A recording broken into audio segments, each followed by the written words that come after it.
So gold just closed out its worst quarter in 13 years. Yeah, worse than over a decade. Right, plummeting 13.4%. And if you look at the charts this morning, July 1st, 2026, the floor basically just fell right out from under the $4,000 mark. It was violent. And, silver took an even harder hit, dropping 20.4% in the second quarter. Which is just staggering. So welcome to the deep dive, everyone. Today we are looking through a big stack of morning commodities reports, macroeconomic forecasts, and geopolitical dispatches to figure out exactly why this massive shift in precious metals is happening right now. Right, because when you see a 13-year record broken like that, it's not just a standard market correction.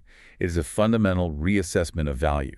Exactly. We're going to map out the exact mechanics of this price drop, how global forces are pulling the strings, and what this actually means for your own investment strategy heading into the rest of the year. But before we get into the heavy stuff, a quick reminder.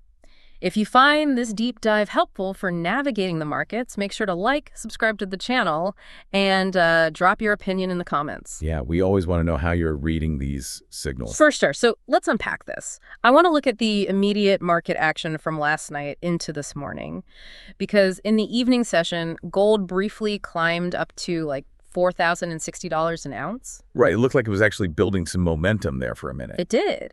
But then it violently reversed course, dropping $75 in a matter of hours to hit $39.85 by morning. Losing $75 that fast is, it's like a trapdoor suddenly opening under the market. That's a great way to put it, yeah. So what makes that $4,000 mark such a massive psychological battlefield? Well, it comes down to a really fascinating intersection of human psychology and algorithmic programming. So the $4,000 mark is what we call a critical support zone. Okay. And in technical analysis, a support zone is just a price level where historically a huge concentration of buyers step in, right? Because they believe, the asset is undervalued at that price. So it's essentially like a recognized, agreed upon floor. Exactly. But yesterday, every single time gold ticked up to that 4,050 or 60 range, aggressive profit-taking kicked in, immediately. Just boom, people hit and sell. Right. Traders were prioritizing protecting their capital over overriding a potential wave. And here's where the mechanical side really takes over.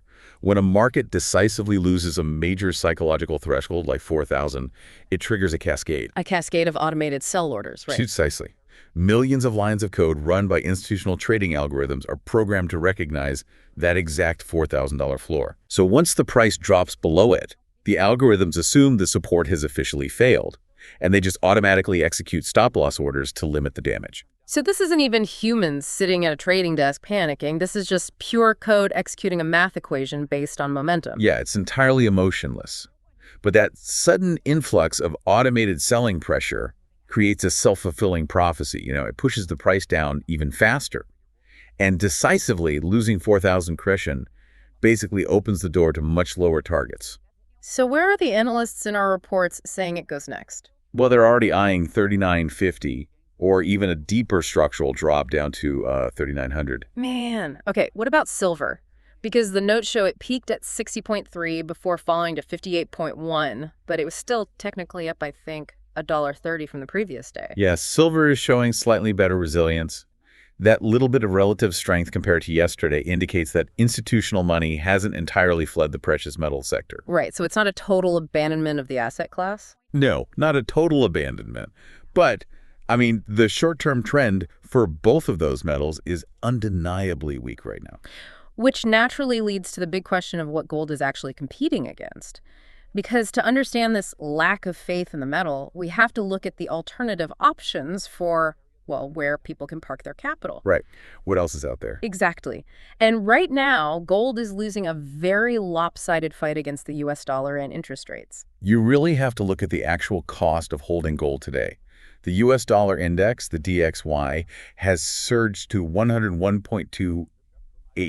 It was up over 2% in June and nearly 1% for the quarter. Okay, let me make sure I have the mechanics of this right for everyone. Why does a strong US dollar inherently suppress gold prices? Well, because gold is universally priced in US dollars. Yeah. So imagine you are a major institutional investor in Japan or somewhere in Europe or India. Okay, I'm in Japan. Right. If your local currency is weakening while the US dollar is getting stronger, purchasing an ounce of gold just became significantly more expensive for you in your native currency. Even if the actual dollar price of gold hasn't moved a single cent. Exactly. It artificially destroys your international purchasing power, which heavily suppresses international demand. And then, layered on top of that strong dollar, you have these stubbornly high 2-year and 10-year U.S. Treasury yields. Yeah, reading the reports, it kind of feels like holding gold right now is like insisting on keeping your money hidden in this beautiful non-interest bearing vault, Right. while the bank next door is suddenly offering massive guaranteed returns just to hold your cash. That is the perfect analogy, because it perfectly illustrates the concept of opportunity cost. I mean, gold pays you zero interest. Nothing. It does not yield a dividend. Your only path to profit is price appreciation.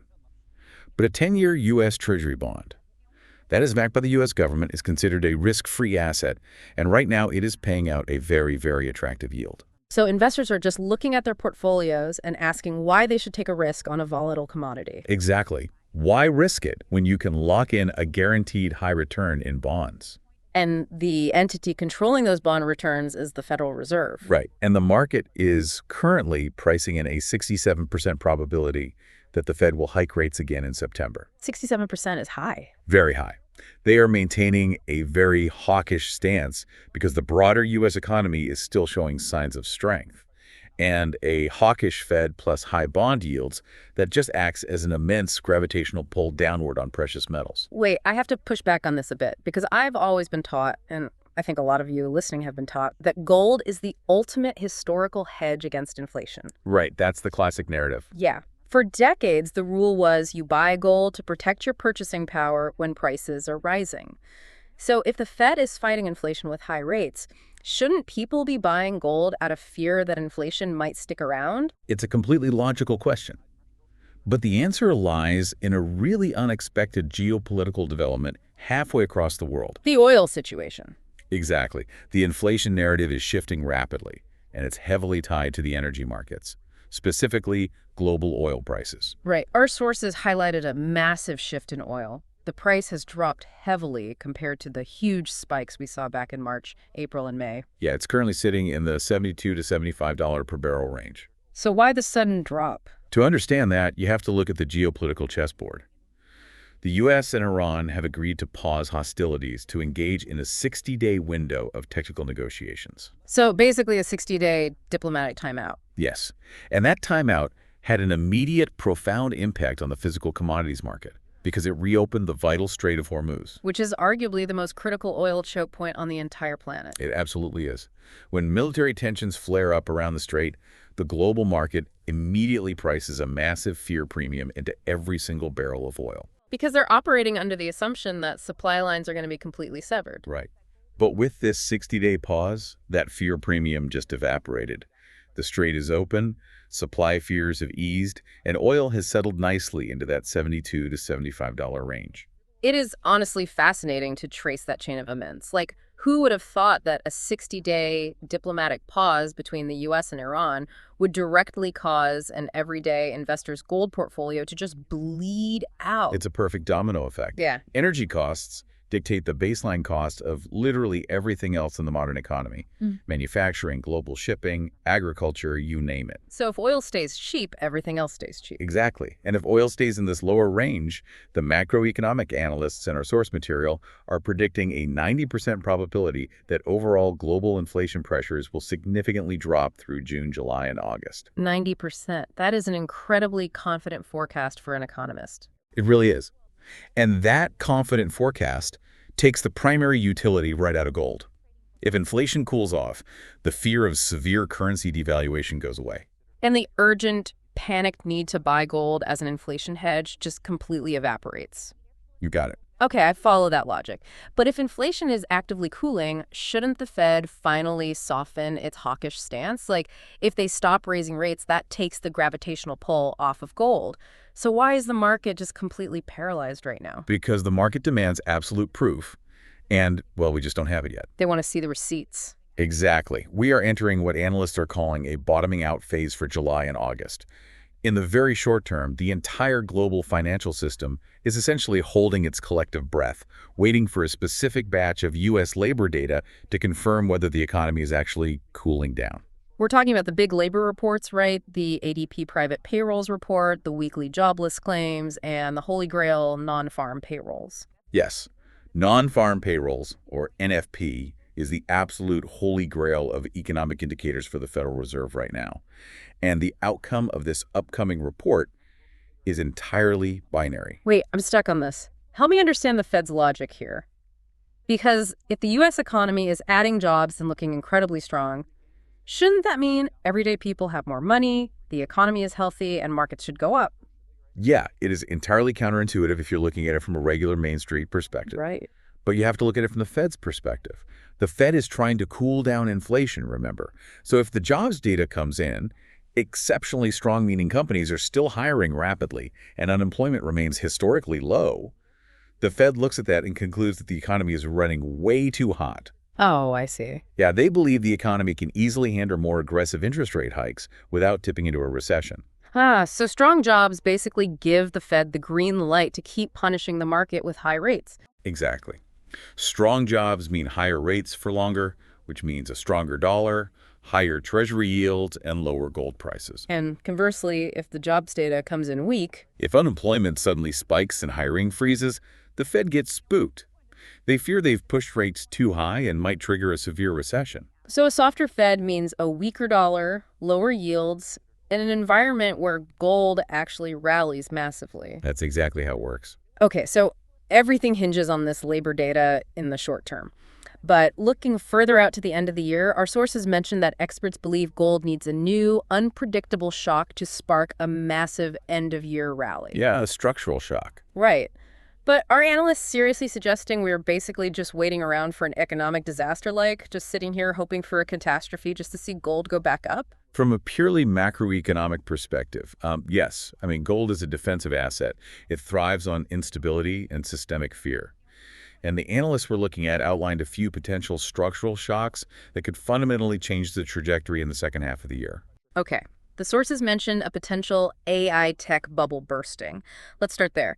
How does a tech bubble popping actually move capital into gold? It's a mechanism of capital rotation. Yeah. Right now, billions and billions of dollars are concentrated in highly speculative, risk-on artificial intelligence equities. Right. Everyone is throwing money at AI. Exactly. Yeah. But if that bubble bursts, whether that's through missed earnings or, say, sudden regulatory crackdowns, that institutional capital doesn't just disappear. It flees. It violently rotates out of risk-on tech equities and desperately searches for the safest possible harbor. Yes, and that rapid flight to safety historically lands right in the lap of precious metals and government bonds. That makes total sense. It's just a massive reallocation of fear. What about the other shocks? The sources mention a broader bond market crisis or new aggressive tariff policies. Tariffs are a major one. I mean, if sweeping new global tariffs are implemented, it instantly chokes global trade supply chains. Which automatically reignites the very inflation the Fed is currently trying to kill. Exactly. Which would send investors running straight back to gold.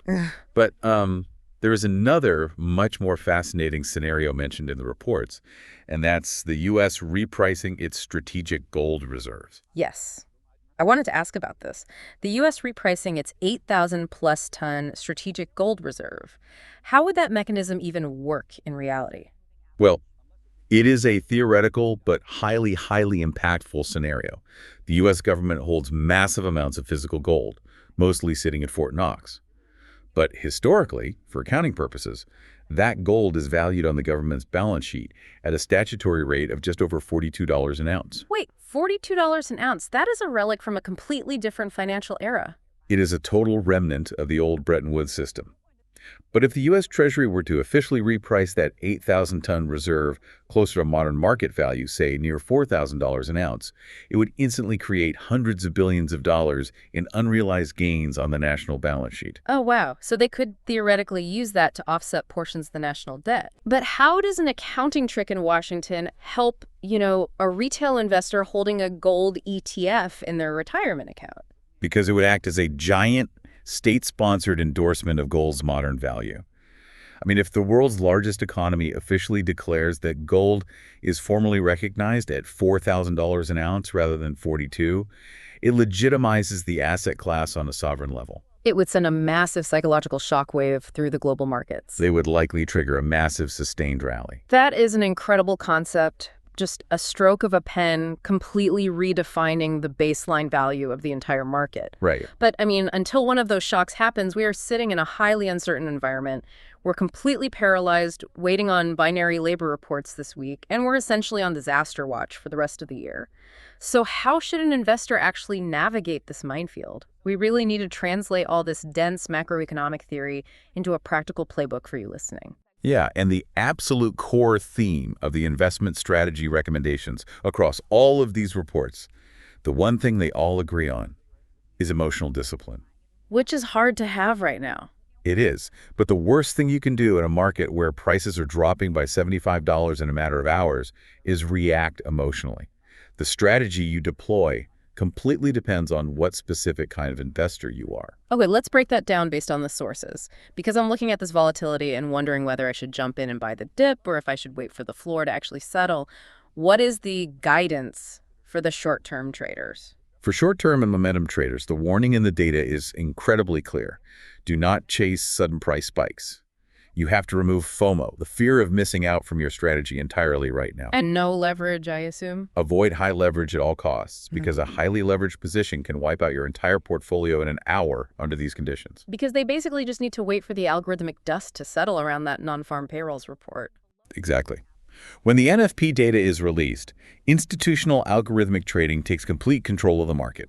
Prices for gold and silver will swing violently by tens of dollars in a matter of seconds based on microsecond data parsing. Wow. So unless you are a seasoned institutional day trader with incredibly fast execution speeds, you want to stand back and let the machines fight it out before you commit capital. So if you're a short-term trader, the rule is essentially don't try to catch a falling knife. Right.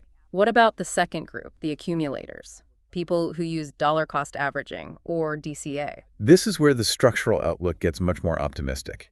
For accumulators, the analysis suggests that dipping below that $4,000 mark is already putting gold into a historically strong value zone. It is a structural discount. So their strategy shouldn't really change at all. Precisely. The advice here is to keep buying steadily according to your predetermined schedule.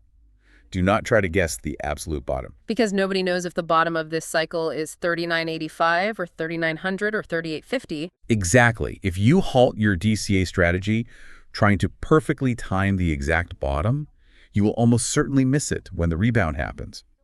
The algorithmic buy orders will execute faster than you can even open your brokerage app. Just keep accumulating steadily. Got it. So the rule for accumulators is just stick to your grocery list. Don't let emotion drive the car. Yes. And finally, what about the long-term holders? The people who perhaps bought in at the top of the market and are looking at their portfolio today, feeling a genuine sense of panic. The loudest, most consistent message across all the geopolitical and economic reports for long-term holders is simply, do not panic. You are holding a physical, historically proven asset. Right. And here is the most crucial piece of context that retail investors often miss. While everyday traders might be agonizing over a 13-year bad quarter, global central banks are not panicking. They're still buying, aren't they? They are still quietly and steadily buying gold to diversify their national reserves away from the US dollar. So they aren't selling the panic, they're aggressively buying the dip. Exactly.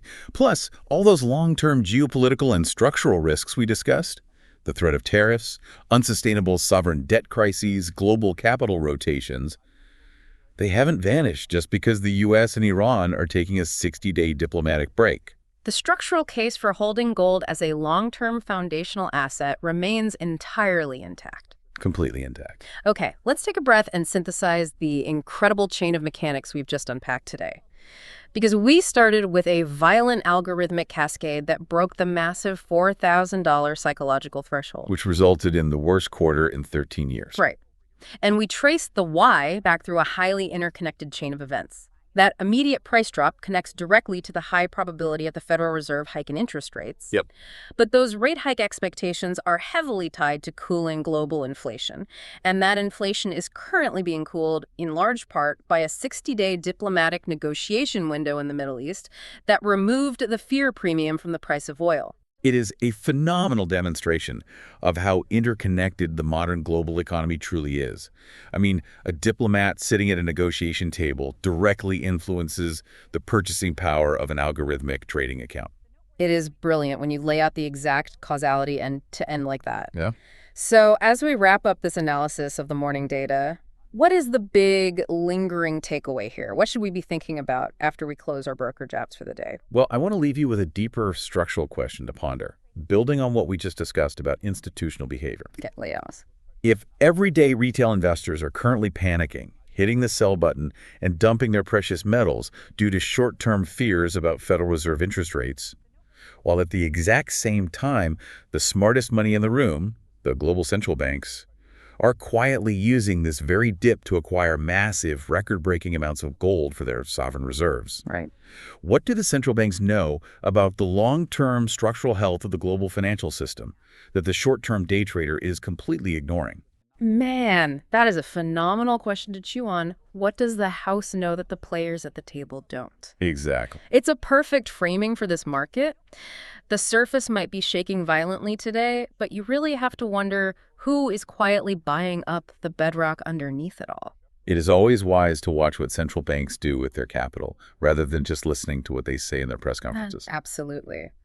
Well, if you enjoyed unpacking these massive global market forces and understanding the mechanics with us today, be sure to like this deep dive, subscribe to our channel, and let us know your thoughts in the comments below. Are you sticking to your DCA strategy, or are you waiting for the algorithmic dust to settle?